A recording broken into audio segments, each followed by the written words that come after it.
parole à Charles Albert, qui est de Crady. Je suis Charles Albert de Crady, fils et petit-fils d'agriculteur. Je suis marié et j'ai 4 enfants, dont 2 ont fait des études d'agricole et ils sont préparatoires de ma succession et ils me soutiennent à fond dans mes projets biologiques. Je suis rentré sur l'exploitation familiale en 1989 et j'ai commencé à travailler avec mon papa. Et maintenant, je travaille avec mes 2 frères sur une exploitation de 200 hectares, dont 40 hectares sont en production biologique. La ferme se situe en SB, entre Liège, Louis et Warren.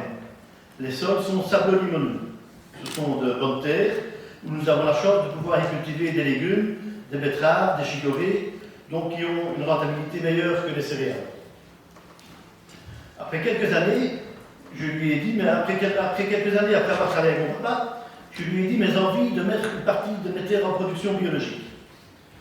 Au début, ça lui faisait peur, car toute sa vie, il s'est battu pour avoir des terres les plus propres à l'aide de pesticides, c'est-à-dire sans aucune mauvaise herbe, et les seules personnes qu'il connaissait et qui produisaient biologique à ce moment-là, ce n'étaient pas des terres très propres, elles étaient envahies, elles étaient pleines d'adventices. Après une dizaine d'années, je suis quand même parvenu à le convaincre, et c'est en 2008 que j'ai mis mes 7 premiers hectares en reconversion biologique. À cette époque, il y avait une forte demande de produits biologiques. Par exemple, la coopérative de Liège, qui commercialisait des carottes de SB. Elle était obligée d'aller en acheter en France, du côté de Bordeaux, parce qu'il n'y avait pas assez de carottes biologiques en Belgique. Après 2 ans, voyant que je maîtrisais correctement le désherbage, nous avons reconverti 12 autres hectares, et 2 ans après, nous en avons encore remis 12 hectares. Et nous sommes parvenus à garder nos terrains propres, sans mauvaise herbe. Tout cela grâce à du matériel spécifique. En céréales, on utilise un RC-tri, et les technologies évoluant, on utilise également la moule rotative et puis l'air rotoétrie. En légumes, nous utilisons la bonne vieille binette. Mais par rapport à avant, nous sommes maintenant aidés par des systèmes GPS qui nous permettent d'aller au plus près possible des plantes. En pommes de terre, nous utilisons la technique du butage. Et puis après, on rebute, chaque fois qu'il y a des mauvaises herbes, on rebute pour enfouir les mauvaises herbes dans le sol.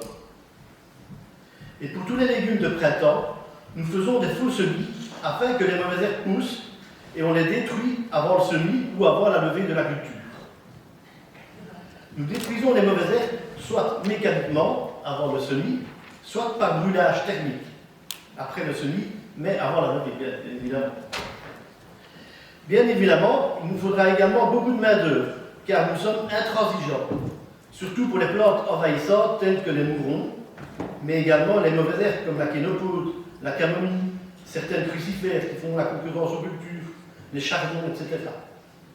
Nous ne pouvons pas laisser la moindre mauvaise herbe venir en fleur, car chaque fleur va apporter des milliers de graines. Mais sachez que nous sommes capables de maîtriser les mauvaises herbes sans aucun pesticide, ce qui est d'ailleurs une obligation en bio. Pour les maladies, nous n'utilisons aucun fongicide non plus. Comme technique, nous utilisons des variétés qui sont moins sensibles aux maladies, et donc elles sont plus résistantes. Pour renforcer leur résistance, nous utilisons des engrais foliaires. Et plus la plante est résistante, plus elle sera saine. Toute la plante va beaucoup mieux. En agriculture biologique, nous devons toujours agir préventivement, car nous n'avons pas de moyens de lutte pour la guérir. En pommes de terre, malheureusement, nous utilisons toujours un peu de cuivre, mais nous passons avec de très petites doses pour pouvoir passer plusieurs fois. Et comme on met une pomme de terre que tous les 5 ans, finalement, on ne met pas trop de cuivre. Maintenant, il y a aussi comme autre possibilité, c'est de mettre des pommes de terre robustes, donc des variétés robustes, mais l'inconvénient, c'est qu'il faut que le consommateur les aime bien, et ce n'est pas toujours le cas. Le deuxième moyen de lutte contre les maladies se trouve dans l'assolement. Donc on mettra de pommes de terre tous les 5 ans, une carotte tous les 7 ans. Et donc, ainsi, on évitera de mettre des cultures aussi qui attirent le sclérotinia trop souvent. Donc on atteindra des légumes et une céréale, Donc le dernier de nos ennemis, après, ce sera les insectes. En bio, bien sûr, nous n'utilisons pas d'insecticides. On évite même ceux qui sont agréés en bio, tels que les pyrètres, car ils vont tuer nos ennemis les pucerons, mais le pyrène va tuer la coccinelle, et la coccinelle, c'est notre ami.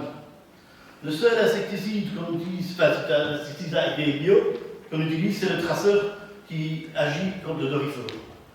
Parce que si on n'en met pas, ben, on n'a plus de feuilles, et alors la communauté ne produira rien. Avant cela, on essayera aussi en mettant des... Excusez-moi. On mettra des répulsifs. On mettra des répulsifs, mais ça ne fonctionne pas toujours. Sinon, comme alternative aussi, contre les insectes, on mettra des huiles essentielles qui dégagent certaines odeurs. Ou bien alors, on peut éventuellement aussi mettre des cultures associées, telles que des oignons à côté des carottes, pour éviter la mouche de la carotte. Alors maintenant, je vais vous parler. Donc, on a eu un projet à plusieurs agriculteurs. Donc, on a voulu relancer la betterave bio en Belgique, mais on voulait pas travailler avec les industriels, donc on voulait travailler plutôt faire du sucre local. Donc, on a créé le projet Orso. Donc, on a fait ça s'appelle Organic Sower, et on a créé le projet Orso. On a fait du sirop de betterave. Seulement, le problème du sirop, en Allemagne, ça fonctionne très très bien. Ils prennent des gros bocaux, ils tartinent ça sur leur tartine. Mais en Belgique, le projet n'a pas fonctionné parce que c'est pas dans la mentalité des gens de manger comme ça de leur seau. On en voit un petit peu, mais c'est pas suffisant. On en a mis il y a 3 ans. On a commencé le projet il y a 3 ans. On a commencé avec 1 hectare, et puis on a remis 2 hectares l'année suivante, et puis 3 hectares l'année après.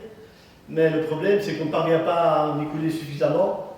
On arrive avec des produits, on a encore du sirop qui va être périmé ici en mai 2023, et on ne parvient pas à l'écouler.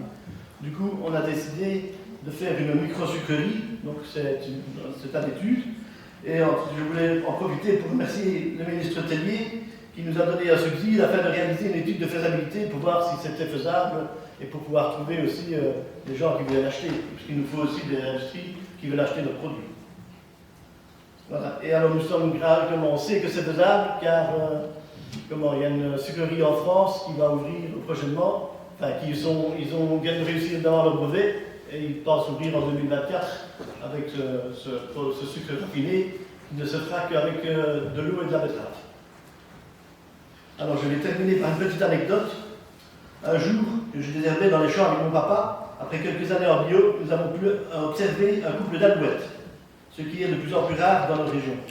Et donc je pense que c'est parce qu'on met moins de pesticides et que c'est grâce à la biodiversité et qu'on met moins de pesticides. Voilà, merci de m'avoir écouté.